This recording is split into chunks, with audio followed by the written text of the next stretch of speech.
Sinubukan rin naman sana mga idol ng Golden State Warriors na mag-compete sa Game 5 laban sa Minnesota upang ma-extend ang serye sa Game 6. Sa katunayan daw, maaga silang nilamangan at tinambakan ng Wolves, hindi pa rin naman dito agad sumuko dahil nagkaroon nga sila ng scoring run sa second half na pinangunahan ni Brandon Podziemski na merong 28 points, Kuminga 26 points at 18 points naman kay Butler na siyang nagtulong-tulong sa opensa para sana'y ma-extend ang serye na siyang magiging daan para makahabol pa si Stephen Curry. Ngunit lahat nga ng kanilang effort nasayang lamang matapos silang matalo sa Game 5 121-110 at tuluyang malaglag at magbakasyon sa playoffs. Hindi pa rin naman talaga nila kinayang sabayan ang firepower ng Timberwolves nang wala ang superstar point guard. Kaya dyan na nga magtatapos ang kanilang kampanya ngayong season. Samantala, aminin man natin sa hindi, wala rin naman ngang dapat baguhin ngayon ng Dallas Mavericks sa kanilang lineup sa off-season.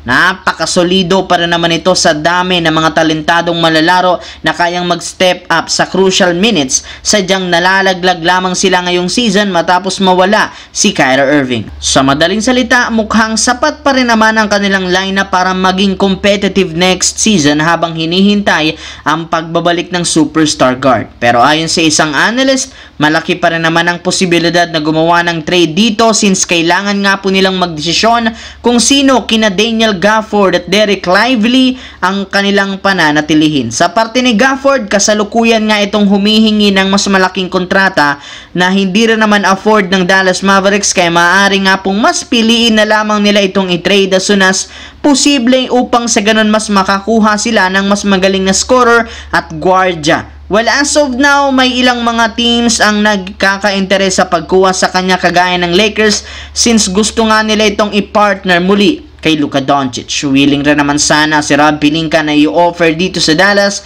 si Gabe Vincent o di kaya si Hachimura bilang kapalit kung sakaling magkasundo sila sa gagawing trade. Sa kabilang banda naman, matapos nga pong mawala at magtamo ng injury si Jason Tatum, marami ang nagsasabi tapos na ang kampanya ng Boston Celtics. Pero sa kabila niyan, nagawa para naman nga nila ditong manalo 127-102. Kaya dahil dyan, naiwasan nga po nila ngayong araw ang pagkaka-eliminate sa playoffs at nagawa nga po nilang ma-extend ang serye 3-2 kung saan magkakaroon pa ng Game 6 na gaganapin sa home court ng New York Knicks. At kasabay ng pagtatapos, maraming mga analyst ang nakapansin sa mas pinagandang game plan ni Coach Joe Mazzulla. Hindi kagaya sa nagdaang laro, mas maganda nga dito ang shooting nila. At dahil sa maayos na pag-execute ng play kung saan nakakakuha nga sila ng mga open shots, hindi na rin naman nababother pa ang kanyang mga malalaro sa crucial game ng laro, lalo sa second half. In fact, mas dinominate nga nila ngayon sa wakas